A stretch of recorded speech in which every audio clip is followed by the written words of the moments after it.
নমস্কার। মানব বিকাশ নিয়ে আলোচনা চলছে। মানব বিকাশের সংজ্ঞাগুলি আমি বলেছিলাম।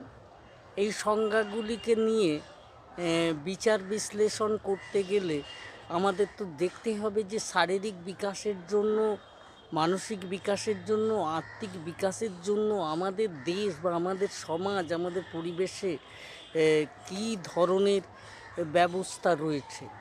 এটাকে দেখতে গেলে, এটাকে জানতে গেলে, এটাকে বুঝতে গেলে আমাদের সমাজ কাঠামো বিশ্লেষণ করা দরকার। এই সমাজ কাঠামো বিশ্লেষণ আমাদের করতে হবে। এই সমাজ কাঠামো বিশ্লেষণও আমরা ওই সমাজ বিজ্ঞানীদের দেখিয়ে দেওয়া পথেই করতে হবে। তারা যেভাবে দেখিয়েছেন, তারা যেভাবে বলেছেন, সেটা হলো সমাজ কাঠামোটিকে বিশ্লেষণ অর্থাৎ ভাঙতে গেলে আমাদের সামাজিক, রাজনৈতিক, অর্থনৈতিক, সাংস্কৃতিক এবং পরিবেশগত এইভাবে এই 5টা ভাগে ভাগ করে আমাদের বিশ্লেষণ করতে হবে। সেই বিশ্লেষণ করব।